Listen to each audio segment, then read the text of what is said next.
Welcome to the deep dive. Today we're focusing on something really practical, actually. Mm. Understanding and using English in medical situations. Yeah, it's a big one. We've got some great material here, really focused on, the practical language you need in healthcare settings. Right. And the goal really is just to equip you with those essential words, those phrases, so you feel, well, a lot more confident discussing anything health related. Exactly.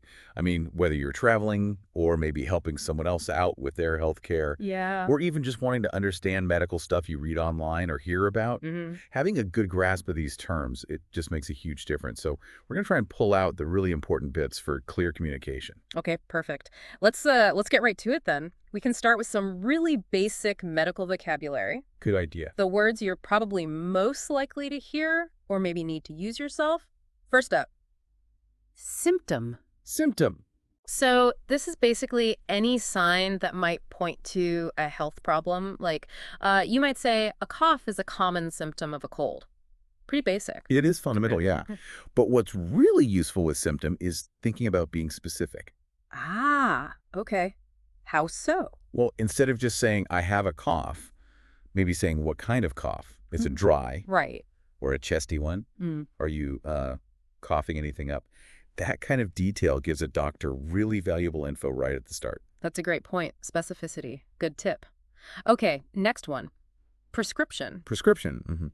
So if a doctor decides you need a specific medicine, they'll usually give you one of these. It's a written instruction, basically. The doctor's order. Exactly. Like the doctor gave me a prescription for antibiotics, and you need that piece of paper, or maybe it's electronic now, Yeah, often electronic. to actually get the medicine from the pharmacy. And it's interesting, the whole prescription process isn't the same everywhere in the world. Yeah, so understanding that in many English-speaking places, you absolutely need this specific order from a doctor for certain meds, well, that's crucial for getting a treatment. Good to know. Okay, let's talk about a clinic. Clinic. This is usually, a smaller kind of healthcare place, Mhm. often for more routine things like checkups or maybe something that isn't like a full-blown emergency. Right. You might say, I'm going to the clinic for a checkup. It tends to be less equipped than a big hospital, I guess. That's a key difference, yeah. Clinics often focus more on general health preventative stuff, Okay. whereas a hospital is set up for the more serious, complex, acute issues. Right. If you're ever unsure where you should go, it's probably best to be cautious. Maybe call a health advice line if one's available. That makes sense. Which kind of leads us nicely to emergency. Emergency. Yep. This is when something serious, unexpected happens, and it needs immediate medical help. Yeah. And the crucial phrase here is often, call 911 if it's a medical emergency, or whatever the local number is. It's about that urgency. Absolutely. Okay. And the key thing with emergency isn't just knowing the word, it's knowing the response it needs. Knowing that local number 911 in the U.S. and Canada, but it varies. Yeah, 999 in the UK, 1,000 in Australia. Exactly. Knowing that number and when to use it, that can literally save a life. Totally vital. Yep. Okay, last one for this first batch of vocabulary. Appointment. Appointment thing. This is just, a scheduled meeting with a doctor or maybe a nurse or another healthcare person. So you'd say, I have a doctor's appointment at 3 p.m.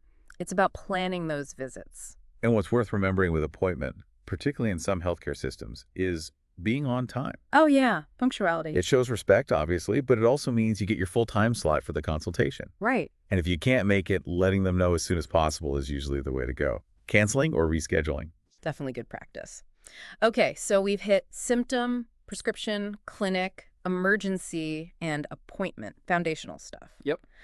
Now, let's maybe see how these words and others kind of play out when someone actually goes to see a doctor. We've got a little example dialogue. Yeah, this is good because you see them used naturally. It's not just definitions anymore. It's how people actually talk. Okay, so the doctor might start off usually pretty standard, polite, open-ended question. Good morning. What brings you in today? Very common way to start. It's welcoming, invites the patient to just start explaining why they're there. And then the patient could respond with something like, hi, I've been feeling really tired and I have a sore throat. Okay. Then maybe the doctor asks for more details, like any other symptoms. And the patient adds, yes, I've also had a slight fever. So clearly stating the main issues. And notice there, the patient's using pretty clear, simple language. Yeah. Starts with that general feeling, really tired, then adds the specifics, sore throat, slight fever. Helps the doctor build a picture. Right. And then the doctor might say something like, okay, I'll check your temperature and do a quick exam. Explaining the next step. Yeah, letting the patient know what's going to happen. Which is helpful, right? Even for routine things, explaining it can make people feel more comfortable, sets expectations. Totally. And then a simple reply from the patient could just be, thank you, doctor. Yep. Basic courtesy. Always good. It just helps the whole interaction go smoothly. Absolutely. Okay, so that's a little snapshot of a visit. Now, let's think about some other common phrases you might need, maybe outside the doctor's office, just in everyday situations. Good idea.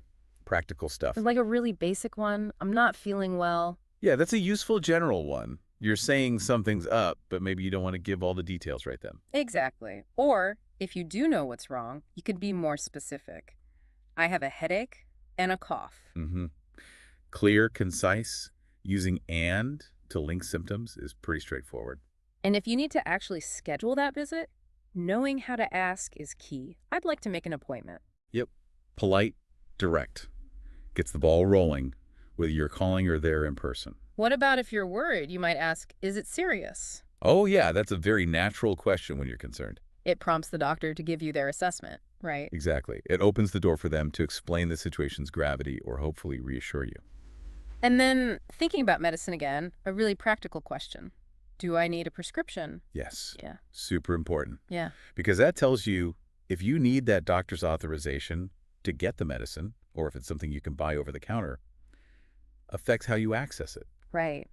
So those are some really handy phrases for everyday use. Let's maybe add a few more useful medical terms to our list now. Okay, expanding the vocabulary. First, diagnosis. Diagnosis. This is the doctor's exemplification of what's actually wrong, the name of the illness or condition. Right. Understanding your diagnosis is pretty crucial. It gives you the name for what you're dealing with, and that leads to the next step. Which is treatment. Treatment, exactly. The plan to get you better. Yeah, could be medicine, could be rest, therapy, maybe surgery.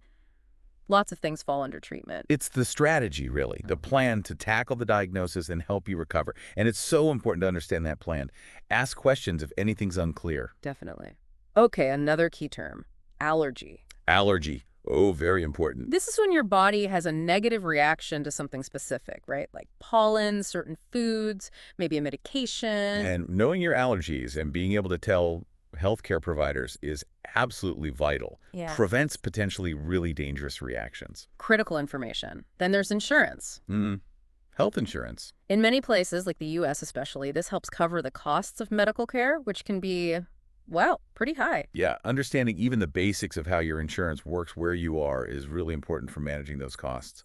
And these systems vary a lot between countries, even within them sometimes. Good point. And lastly for this batch, pharmacy. Pharmacy. Or chemist in some places like the UK. Right. Good distinction. But essentially, the place you go to get medications, often with that prescription we talked about. Yeah. The pharmacy is a key part of the process. Yeah. Where you get the prescribed treatments dispensed. Right. Knowing where the nearest one is, how to get your prescription filled, that's essential. Okay, quite a bit of vocab covered now. You know what might be helpful? Let's just quickly listen back to that little doctor-patient chat again. Oh, good idea. Reinforces how it all fits together. Hearing it in context. Okay, here it is again. Doctor, good morning. What brings you in today? Patient.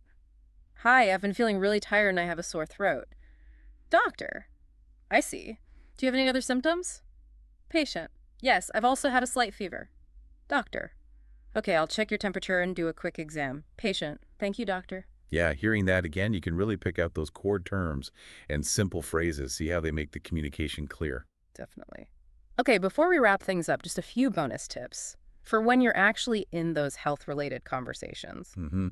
Practical advice. First one, maybe the most important. Be completely honest about your symptoms. Oh, yes. Don't hold anything back, even if you think it's maybe minor or embarrassing. Just say it. Absolutely. Accuracy is key for the doctor to get the right diagnosis. Leaving things out could lead to mistakes or delays in getting the right help. Second tip. Try to use clear, simple language. You don't need fancy medical terms unless you're really sure you know what they mean. Just explain how you feel in plain English. Clarity really minimizes the chance of misunderstandings. Straightforward language means everyone's on the same page about your health concerns. And this one's really helpful. Maybe prepare a little list beforehand. Ooh, good one. Jot down your symptoms, maybe any questions you have before you go to your appointment. Helps you stay focused. Make sure you don't forget anything important in the moment. Yeah, preparing like that really helps make the most of your time with the doctor and shows you cover everything you wanted to. And don't ever hesitate to ask for clarification. Please, yes. If you don't understand something the doctor or nurse says, just ask them to explain it again, maybe in a different way. It's your health you need to understand. Absolutely. Asking questions shows you're engaged in your own care. It ensures you grasp the diagnosis, the treatment, any instructions. There really are no stupid questions when it comes to your health. So true. And finally, make sure you actually follow the advice you get. Follow through. The doctor's recommendations are based on their knowledge and your situation. Following that advice is usually the best way to recover. Yeah, sticking to the treatment plan is a really crucial part of getting better. It maximizes your chances of a good recovery. Okay, so to sort of bring it all together, we've done a deep dive today into some essential medical words, key phrases for talking to doctors and nurses, and some really practical tips for handling those conversations in English. Hopefully this gives you a much stronger foundation, makes you feel a bit more confident understanding and talking about health stuff. Yeah, it's really about more than just vocabulary, isn't it? It's about empowering you, giving you the tools to confidently look after your health and navigate those systems in English-speaking places. Absolutely. So here's something maybe to chew on after this. Think about how that clear communication in a medical setting, how it doesn't just help you personally, but how it might have wider effects. Better understanding between all patients and healthcare providers, maybe even contributing to, I don't know, better public health overall. That's a really interesting thought, the ripple effect. Yeah, and maybe think, what other areas of everyday life could really benefit from this kind of focused attention on clear language and communication? Where else could breaking down language barriers make a big difference?